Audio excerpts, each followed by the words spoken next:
सगळ्यांची भाषणं ऐकल्यानंतर मला असं वाटायला लागलंय की संजूचा वाढदिवस हा दर 3 महिन्यांनी यावा. याचं कारण प्रत्येक जण स्वतःच्या मनातलं जे आहे ते या ठिकाणी बोलत होतं आणि ते सगळं पत्रकारांना मिळत होतं. त्यामुळे संजू, तुझा वाढदिवस आता दर 3 महिन्यांनी आपण साजरा करू, म्हणजे प्रत्येकाला प्रत्येकाचं मन मोकळं करण्याची संधी देखील तुझ्या वाढदिवसाच्या निमित्तानं मिळेल. पण आज संजूसाठी मी एवढ्यासाठीच आलो, ते या भागातले शिवसेनेचे जिल्हा प्रमुख आहेत, माजी नगराध्यक्ष आहेत, आणि निलेशजी, तुम्ही भाग्यवान आहात की संजू सारखा सहकारी हा गेली कित्येक वर्ष तुमच्यासोबत आहे. आणि आम्ही आता भाग्यवान झालो की तुमच्यामुळे संजू आमच्यासोबत आला आणि आम्हाला देखील तो सहकारी म्हणून लागला. कारण मी देखील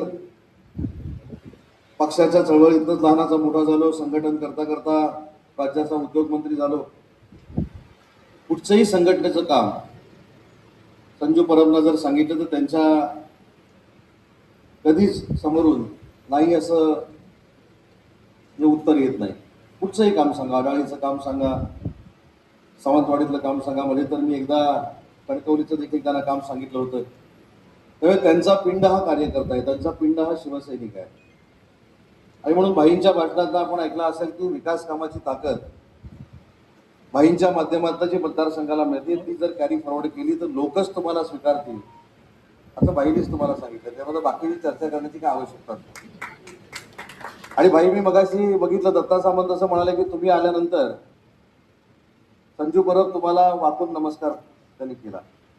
तर ते आतापासूनच असं दाखवण्याचा प्रयत्न करतायत मी दीपक केसरकर साहेबांसारखंच वागतोय, दीपक केसरकर साहेबांसारखंच वागतोय. त्याच्यामुळे संजू पावलावर पाऊल टाकत असताना मला असं वाटतं की दीपक भाईंचं आजचं मार्गदर्शन आपल्या सगळ्यांसाठी अतिशय महत्वाचं आहे. पण सावंत साहेबांचा देखील आवाज आम्ही बघितला. भाजपाच्या व्यासपीठावर जाऊन मनीषला देखील तुम्ही आमदार व्हा म्हणून सांगता आणि शिवसेनेच्या व्यासपीठावर संजूला देखील आमदार व्हा म्हणून सांगता. पण नक्की या दोन बिचारांनी करायचं काय आहे त्यांच्यासमोरचा तो प्रश्न निर्माण झालेला आहे. त्यांना तरी इकडे यावं लागेल ना, ह्यांना तरी तिकडे जावं लागेल. पण हा मतदारसंघ शिवसेनेचा आहे. त्याच्यामुळे दत्ता सामंत साहेब मगाशी म्हणाले की ते निलेश राणे साहेबांच्या मागे ठामपणाने उभे राहणार आहेत. मला मनापासून आनंद झाला दत्ता सामंत साहेब की असे कार्यकर्ते, असे पदाधिकारी जे निस्वार्थपणे आपल्या आमदाराच्या मागे, आपल्या नेत्या मागे आणि आपल्या पक्षाच्या मागे उभे राहतात, त्या पक्षाला त्या जिल्ह्यामध्ये काहीच कमी पडणार नाही हा संकेत देखील या कार्यक्रमाच्या निमित्तानं दत्ता सामंत साहेबांनी दिला. आणि दत्ता सामंत साहेब म्हणाले की त्यांना काहीच नकोय, पण निलेशजी साक्षीदार आहेत. मग अशी एक प्रपोजल सचिन वालावलकरनं तुमच्या साक्षीनं मला आणलं. मी सांगितलं की नाही त्यांना अध्यक्ष करून टाका म्हणून. कुठचं ते सांगू नका, पण मी सांगितलं. त्याच्यामुळे दत्ता सामंत साहेबांवर देखील अन्याय होणार नाही यासाठी मी आणि सचिन वालावलकर साहेब देखील प्रयत्न करतोय आणि त्याच्यातनं देखील काहीतरी चांगलं घडेल असं मला.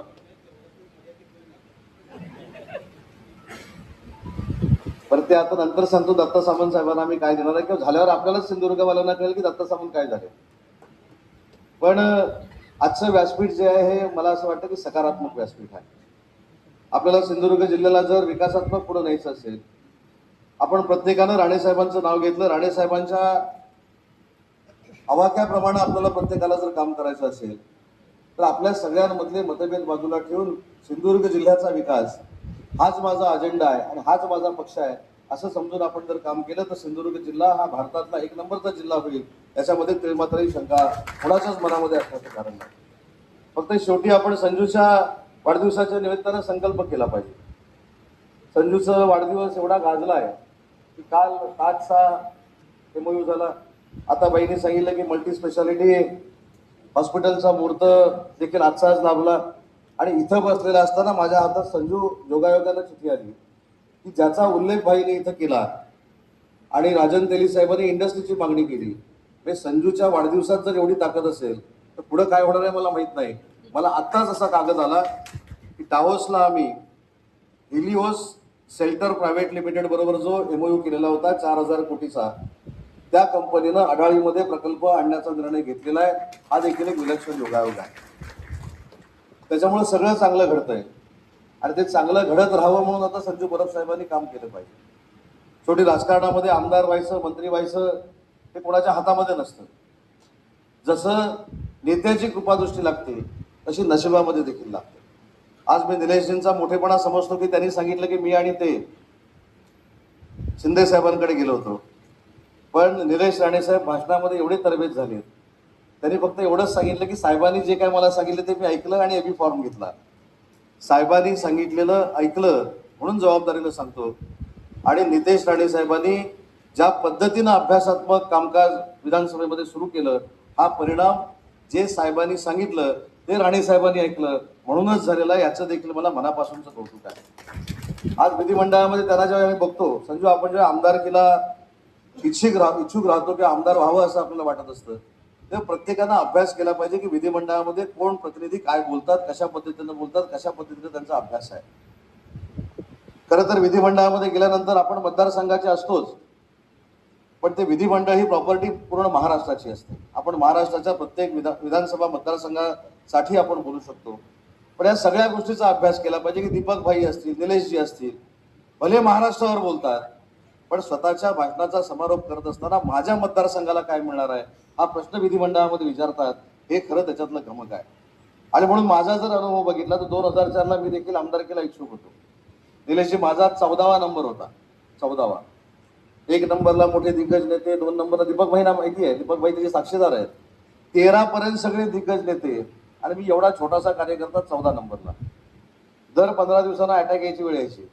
पेपरला ह्याचं फायनल झालं, त्याचं फायनल झालं, ह्याला साहेबांनी ग्रीन सिग्नल दिला, ही सूत्रांची माहिती, ती सूत्रांची माहिती. आणि ज्या दिवशी तिकीट फायनल झालं त्यावेळी तेली साहेब वरनं 1 नंबर साहेबांनी लावला नाही, खाल्लं 1 नंबर लावला. 1 नंबरला मी होतो, 14 नंबरच्या माणसाला तिकीट मिळालं. त्याच्यामुळं नक्की नेत्याचा आशीर्वाद लागतो, पण त्याचबरोबर आपलं नशीब देखील लागतं आणि मतदारांचा आशीर्वाद देखील लागतो. आणि तोच निलेशजींच्या मागे उभा राहिला, तोच दीपकजींच्या मागे उभा राहिला आणि आज दोघेही सिंधुदुर्गाचं नेतृत्व म्हणून महाराष्ट्रभर अतिशय चांगल्या पद्धतीनं काम करत आहेत. तर आपण काम करत राहिलं पाहिजे. कोणाला तिकीट मिळेल, कोणाला नाही मिळेल हा शेवटी नेत्यांचा प्रश्न आहे. पण जर आपण चांगलं काम केलं आणि जर चांगलं काम करून आपण लोकांपर्यंत पोहोचलो, जसं दीपक भाईंनी सांगितलं, तर कुठची अडचण राहत नाही. आणि थोडं आपण सहनशील असलं पाहिजे. मी राष्ट्रवादी काँग्रेस पार्टीमधनं शिवसेनेमध्ये गेलो. आता सगळ्यांनीच मनातलं बोललं तर मी पण बोललं पाहिजे. मला पक्षात घेताना मी राज्यमंत्री होतो.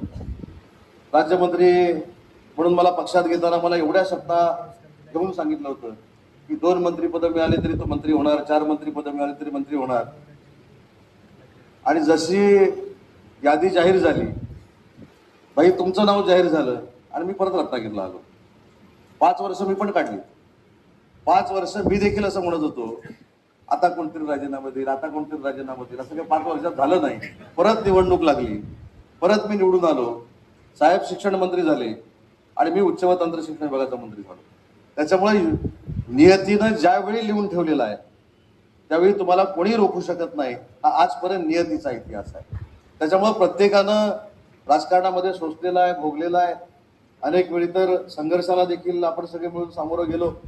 मी मगाशीच कोणाला तरी सांगत होतो, निलेशजी तुम्ही सांगितलेली वस्तुस्थिती खरी आहे. ज्यावेळी तुमच्यावर टीका व्हायची, ज्यावेळी तुमच्या पक्षावर टीका व्हायची, ज्यावेळी राणे साहेबांवर टीका व्हायची, इव्हन नितेश राणेंवर देखील टीका व्हायची, त्यावेळी सर्वप्रथम तुमची ढाल म्हणून पत्रकार परिषद घेणारा जर सिंधुदुर्गातला पहिला कार्यकर्ता तुमचा कोण असेल तर तो संजू परब होता. त्याच्यात मी पण गेलोय, पण मला अजिबात त्याचं दुःख नाही. संजूने ज्या ज्या ठिकाणी प्रामाणिकपणानं निलेशजींबरोबर राहिला तिथं त्यांनी निलेशजींची भूमिका मांडली, त्या पक्षाची भूमिका मांडली. आणि असा निष्ठावंत नेता, असा निष्ठावंत कार्यकर्ता या काळामध्ये मिळणं हे खरोखरच कमालीची बाब आहे. आणि याच भावनेतनं आज संजू परबांच्या वाढदिवसाच्या निमित्तानं मी उभा राहिलो. माझ्या येण्यानं अजून काय होणार आहे? मी या जिल्ह्याचा संपर्क मंत्री आहे, उद्योग मंत्री आहे. फक्त असं एक वाटेल की माझ्या एका कार्यकर्त्याच्या, मित्राच्या, जिल्हा प्रमुखाच्या वाढदिवसाला उद्योग मंत्री येऊन गेला, हे एक चांगलं वातावरण या संपूर्ण जिल्ह्यामध्ये निर्माण होईल. एवढ्याच भावनेतनं या कार्यक्रमाच्या निमित्तानं मी थांबलो. शेवटी आपण सगळ्यांनी कुटुंब म्हणून काम केलं पाहिजे. पक्ष हा शेवटी शिंदे साहेबांच्या प्रमुख नेतृत्वाखाली चालतो, पण शिंदे साहेब देखील एक कुटुंब प्रमुख म्हणून काम करतात. कुटुंब प्रमुख म्हणून काम करत असताना समोरच्या अडीअडचणीमध्ये आपण धावून जाणं, आरोग्याच्या सुविधा उपलब्ध करून देणं, ज्या ज्या काही सामाजिक क्षेत्रामध्ये आपल्याला काम करता येतील ती कामं करणं, हाच खरा राजकारणाचा खरा पाया आहे. आणि म्हणून आपण अनेक वेळा भाषणात सांगतो की वंदनीय बाळासाहेबांनी सांगितले की 80% समाजकारण करा आणि 20% राजकारण करा. माझं तर संजू परबांना सांगणं आहे की 80% समाजकारण करण्यापेक्षा 100% समाजकारण करा, ही जनता तुमच्या सोबत राहील, भाईंचा देखील आशीर्वाद राहील, निलेशजींचा देखील आशीर्वाद राहील, अशा कामांना आपण पुढे गेलं पाहिजे. त्याच्यामुळे ह्या सगळ्या गोष्टी ज्या आहेत या शेवटी मतदारांच्या हातातल्या आहेत. मी ज्यावेळी पहिल्यांदा निवडणूक निलेशशी लढलो, माझ्यासमोर तर आनंद अडचणी होत्या. माझ्यासमोर 13 अपक्ष उभे होते. बरं, ते केले गेलेले होते, अपक्ष नव्हते, केले गेले होते की हा जर आता निवडून आला तर परत काही 25 वर्ष आवरणार नाही. पण 13च्या 13 लोकांचं डिपॉझिट रत्नागिरी मतदारसंघातल्या लोकांनी घालवलं आणि मला 6,000 मतांना पहिल्यांदा निवडून दिलं. आता माझा तो चढता आले जवळजवळ 1 लाखापर्यंत आम्ही घेऊन गेलेलो आहे. हे कशामुळे आम्ही केलं? तर जी कार्यकर्त्यांची मोठ असते, ही कार्यकर्त्यांच्या मोठ ही आपल्यासोबत राहिली, आपला विश्वास जर त्यांना मिळाला तर हे सगळे कार्यकर्ते आपल्यासाठी जीव ओतून काम करत असतात. जसं निलेशजींसाठी संजू परब अहोरात्र काम करतात. त्याच्यामुळे कार्यकर्त्यांची देखील जबाबदारी आहे. मी परवा BLAचा ज्यावेळी आढावा घेतला, मला खरोखर मनापासून समाधान वाटलं सिंधुदुर्ग जिल्ह्यातल्या सगळ्या पदाधिकाऱ्यांचं, की प्रत्येक तालुक्यामध्ये, प्रत्येक विधानसभा मतदारसंघामध्ये आपण शिवसेनेच्या BLAचं काम देखील माननीय एकनाथ शिंदे साहेबांना अभिप्रेत असं काम केलं. त्याच्यामुळे तुम्ही संघटनेचं काम करताय, संघटना पुढे न्यायचं काम करताय. आज आपण जिल्हा परिषदेमध्ये सत्तेमध्ये आहोत, आज आपण अनेक नगरपालिकांमध्ये सत्तेमध्ये आहोत. या सगळ्या गोष्टीचा उपयोग लोकांना आपण विकास कामं कसं करून देणार आहोत यासाठी झाला पाहिजे, अशी सगळ्यांचीच मनापासूनची इच्छा आहे. आज मला जिल्हा प्रमुखांना महिलांना विनंती करायची आहे. आज महायुतीमध्ये आपण सगळे काम करत असताना मुख्यमंत्री देवेंद्रजी असतील, आदरणीय एकनाथ शिंदे साहेब असतील, सुनेत्राव यांनी असतील, राणे साहेब असतील, पालकमंत्री नितेशजी असतील, या सगळ्यांना सोबत घेऊन जाण्याचा आपण ज्यावेळी प्रयत्न करतो, त्याची जबाबदारी आहे की महायुतीच्या सरकारमध्ये महिलांसाठी जे आपण निर्णय घेतलेले आहेत हे आपण महिला भगिनींपर्यंत पोहोचवले पाहिजे. हा खरं तर संजू तुमच्या वाढदिवसाच्या निमित्ताने एक संकल्प करा. महायुतीच्या मार्फत जेवढे जेवढे महिलांसाठीचे उपक्रम झालेले आहेत ते तुम्ही घरापर्यंत पोहोचवले पाहिजे. किती महिलांसाठीचे उपक्रम झाले? एक तर तुम्हाला माहिती आहे, देशात जो सगळ्यात उपक्रम गाजला आणि ज्याच्यामुळे सत्ता आली ती माझी लाडकी बहीण योजना. आणि तुम्हाला अजून एक सांगतो, साहेब देखील अनेक वेळा सांगतात, आज परवांच्या वाढदिवसाच्या निमित्तानं सांगतो, कोणी किती प्रयत्न केला तरी मुख्यमंत्री माझी लाडकी बहीण योजना ही कधी बंद होणार नाही. जी महिलांसाठी चालू आहे ती कायमस्वरूपी चालू राहील. या सगळ्या योजना आहेत. लखपती दिदी योजना आहे, ग्रामीण भागातल्या महिलांना 50% ST प्रवास मोफतची योजना आहे, कामगारांच्या योजना आहेत, कामगार महिलांच्या योजना आहेत. या सगळ्या योजना या जर आपण प्रामाणिकपणानं मतदारसंघाच्या कानाकोपऱ्यामध्ये पोहोचवल्या तर शेवटी मतदारसंघामधूनच आवाज येतो की जो माझं काम करतोय, जो माझ्या मागे उभा राहतोय, जो मला आशीर्वाद देतोय, जो मला सहकार्य करतोय आणि जो माझी जबाबदारी स्वीकारतोय तोच या मतदारसंघाचा आमदार झाला पाहिजे, हा जनतेतनं आवाज येतो. आज तर सगळ्या व्यासपीठावरच्या मंडळींनी सांगितलं. मला तर भाईंना मनापासून धन्यवाद दिले पाहिजेत की मल्टी स्पेशालिटी हॉस्पिटलचा गाजावाजा बरेच वर्ष चालू होता. मी जिल्ह्याचा पालकमंत्री असताना देखील ते करण्याचा प्रयत्न केला. पण आज काही कालावधीनं का असू दे, परंतु भाईंचं स्वप्न राज्यमंत्री असतानाचं, अर्थ राज्यमंत्री असतानाचं आज पूर्णत्वाला जात आहे. हे आपल्या सगळ्यांच्या दृष्टीनं अतिशय महत्वाचं आहे. कारण जेवढ्या आपण आरोग्याच्या सुविधा लोकांना प्राप्त करून देऊ तेवढं लोकांचं आयुष्य सुधारत असतं आणि तेवढं पुण्य हे आपल्या पदरी जमा होत असतं. त्यामुळे आरोग्याच्या सुविधा असतील, शैक्षणिक सुविधा असतील, या देखील आपण सगळ्यांनी मिळून अतिशय चांगल्या पद्धतीने केल्या पाहिजे. मला जिल्हा परिषदेच्या उपाध्यक्षांना अजून एक विनंती करायची आहे. जिल्हा परिषदेचे उपाध्यक्ष आहेत म्हणून काल मी एक व्हिडिओ बघितला. आज आपण काही संकल्प करूया आणि त्या संकल्पाची पूर्ती, आज संजू परबचा वाढदिवस हे आपण निमित्त मात्र धरू, पण संघटनेचं काम म्हणून उपाध्यक्ष म्हणून एक मोहीम तुम्ही सुरू करा. शिक्षण सभापती देखील आहेत. आपल्याकडनं जो पोषण आहार दिला जातो ती बनवण्याची जी ठिकाणं आहे ती पुढच्या 6 महिन्यामध्ये आम्ही चकाचक करू, 3 महिन्यामध्ये आम्ही चकाचक करू. हा संकल्प तुम्ही हातामध्ये घेण्याची गरज आहे. कारण याच्यावरनं भविष्यात राजकारण घडू शकतं हे मी तुम्हाला आज प्रामाणिकपणानं सांगतो. त्याच्यामुळं मुलांचे कार्यक्रम असतील, मुलांना शैक्षणिक ज्ञान देण्याचे उपक्रम असतील, हे पक्षाच्या माध्यमातून आणि अशा कार्यक्रमातून आपण पुढे आणले पाहिजेत आणि ते संघटनेच्या मार्फत आपण आणाल याची खात्री या कार्यक्रमाच्या निमित्तानं मी बाळगतो. आज मोठ्या संख्येनं आपण उभं राहिला म्हणजे आज हॉल कमी पडतोय. या बाजूला देखील शेकडो लोक उभी आहेत, बाहेर देखील शेकडो लोक उभी आहेत. त्याच्यावरनं संजूवर आपले असलेलं प्रेम आम्हाला देखील सगळ्यांना बघायला मिळालं. त्याच्यामुळे हे असंच प्रेम वृद्धिंगत जर व्हायचं असेल तर पुढच्या वाढदिवसामध्ये अजून काहीतरी नाविन्यपूर्ण उपक्रम संजू परबांच्या माध्यमातून, शिवसेनेच्या माध्यमातून राबवले गेले पाहिजे. एक अडाळीचं उदाहरण सांगतो. एक काहीतरी गोल्फ कोर्स काहीतरी होणार होतं आणि तिथं काहीतरी आंदोलनाचा विषय झाला होता. बाईंनी माझ्याशी चर्चा केली, बाईंनी संजूशी चर्चा केली. पुढच्या एका दिवसात तो प्रश्न काहीतरी मिटला होता. आणि म्हणून तुमच्या सगळ्यांच्या मागणीनुसार अडाळीला जे काही स्पोर्ट्स कॉम्प्लेक्स करण्याचा प्रयत्न होता ते देखील आम्ही रद्द केलेला आहे. बाईंनी सांगितलं तसं 47 जे उद्योजक होते त्या सगळ्याच्या सगळ्या उद्योजकांना पुन्हा एकदा जागा द्यायचा आपण निर्णय घेतलेला आहे. त्या 47 उद्योजकांमार्फत देखील जवळजवळ 1000चा रोजगार हा अडाळीमध्ये निर्माण होणार आहे. आणि जो सोलार प्लांट त्या ठिकाणी येणार आहे, सोलार पॅनल बनवण्याचा प्लांट ठिकाणी येणार आहे, त्या ठिकाणी जवळजवळ 1200 ते 1500 मुलं मुली कामाला तिथे लागणार आहेत. त्याच्यामुळं आज कदाचित उशिरा का होईना पण अडाळीमध्ये उद्योजक यायला सुरुवात होत आहेत. गोवा आणि महाराष्ट्र याच्या बॉर्डरवर असलेली अडाळी ही MIDC आहे.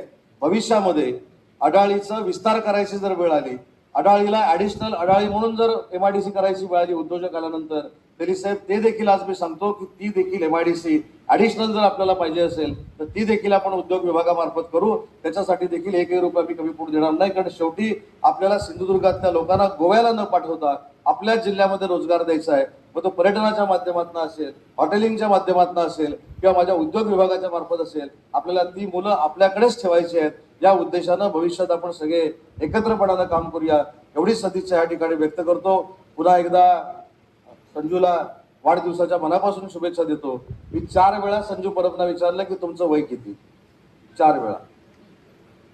पण 4ही प्रश्नाला उत्तर देत असताना त्यांनी ते उत्तर तर दिलंच नाही.